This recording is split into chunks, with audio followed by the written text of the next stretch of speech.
इस डिज़ाइन को बनाने के लिए हमने पहले ये साइड की सिलाई जो है वो लगा लेनी है फिटिंग की।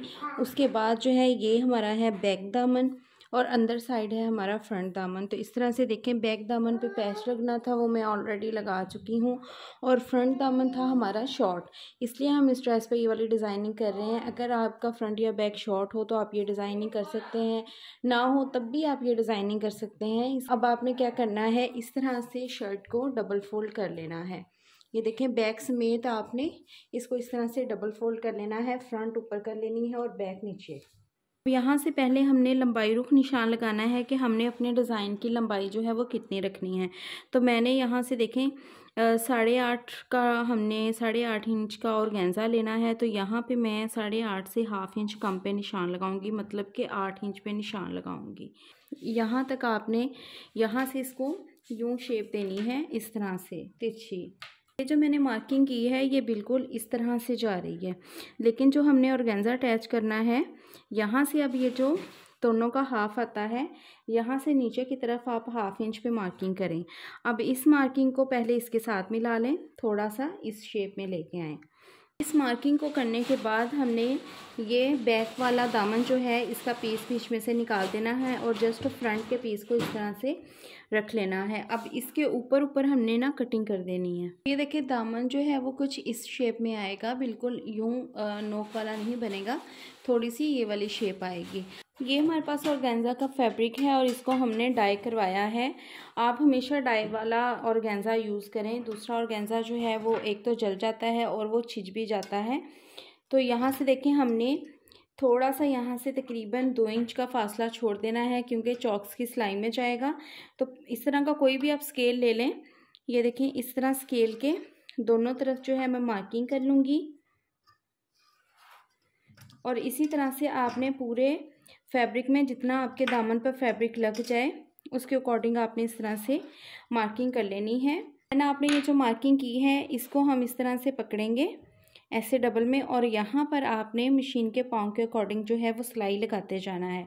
तो इसी तरह से मार्किंग करके हम पूरे में सिलाई लगा लेंगे।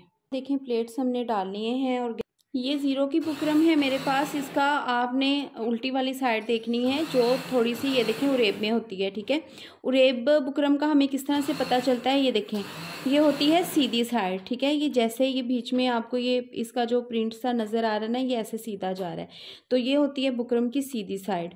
और ये जो होता है ना कि ये वाला रुख, आप इसको किनारी को पकड़ के यूँ करेंगे तो ये थोड़ी सी ऐसे, ये देखें, फोल्ड होगी, मुड़ेगी, तो ये होती है इसकी उरेब साइड। उरेब वाली साइड से हमने इसको इस तरह से बुकरम को पहले हमने 2 से 3 टाइम इस तरह से फोल्ड कर लेना है। इसको मेजर करने की ज़रूरत नहीं है, आप अंदाजे से भी कटिंग कर सकते हैं। तकरीबन हाफ इंच के करीब जो है आपने इस तरह से बारीक पट्टी निकाल लेनी है। कि मैंने 2 पट्टियाँ इसकी निकाल ली हैं। अब दामन को हमने इस तरह से उल्टी साइड कर लेनी है ऊपर, और इस वाला पट्टी को जो हमने कटिंग की है इसको हमने यहाँ पे तकरीबन हाफ इंच से भी थोड़ा सा हमने मार्जिन छोड़ना है और इसके ऊपर जो है शर्ट के ऊपर इस तरह से आपने पेस्ट कर लेना है।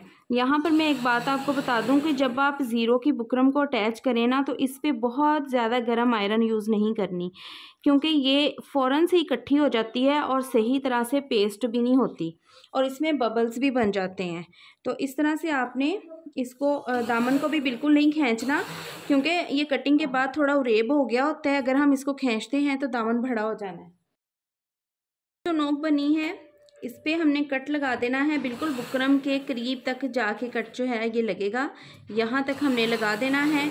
अब ये जो फैब्रिक है इसको आप यहाँ पे फैब्रिक ग्लू लगा के भी अंदर को इस तरह से फोल्ड कर सकते हैं। अगर आपके पास फैब्रिक ग्लू नहीं है तो वैसे ही आप इसको शावर करें हल्का हल्का सा, और देन आप इसको आयरन कर लें तो फैब्रिक आपका अच्छे से फोल्ड हो जाएगा। देखिए, हमने इस लेस को अटैच करना है। ये इस तरह से लेस है, मिल्की लेस है, ये इजीली मार्केट से मिल जाती है। लेस हम जो है वो एम्ब्रॉयडरी के कलर की यूज़ करेंगे और फैब्रिक और ऑर्गेन्जा का जो है वो हमने ये देखें इस तरह से सेम ही लिया है। अब हमने एक ही हाथ जो है एक ही सिलाई से लेस भी और ऑर्गेन्जा को भी अटैच करना है। तो उसके लिए हम पहले अपनी लेस को जो है वो फैब्रिक के ऊपर अच्छे से लगा लेंगे ताकि एक ही सिलाई में हम दोनों काम जो है वो कर लें। तो यहाँ फैब्रिक के ऊपर देखें मैंने ग्लू लगानी है, लेस के ऊपर हम ग्लू नहीं लगाएंगे। देखें जी, लेस की जो सीधी साइड है वो हमने ऊपर की तरफ रख लेनी है। अब फैब्रिक को पकड़ेंगे, शर्ट के फैब्रिक को, और इस तरह से आपने ये देखें जितनी लेस आपने बाहर को रखनी है उसके ऊपर आपने इस तरह से दामन को रखते जाना है, और जहाँ तक आपने ग्लू लगाई है वहाँ तक आपने इसको रखना है और ऊपर जो है वो आयरन कर देना है। आयरन करने से ये होता है कि ग्लू फ़ौरन जो है वो फैब्रिक के साथ अच्छे से पेस्ट हो जाती है। तो ये देखें लेस इस तरह से हमारे फैब्रिक के साथ अच्छे से पेस्ट हो जाएगी। तो यहाँ जब आपने किनारे पे आना है तो यहाँ पे आके ये जो यहाँ पे किनारा आएगा ना हमारा ये वाला, इस पे आपने ये देखें इसको हमने लेस के साथ इस तरह से कट कर देना है लेस से, और इस पे हमने कट डाल देना है ऐसे। अब इसको हमने पहले पेस्ट करना है यहाँ तक। अब ये देखें ये जो नीचे वाला हिस्सा है इसको इसके नीचे करेंगे इस तरह से, और इस हिस्से को भी आपने ऐसे ही छोड़ देना है।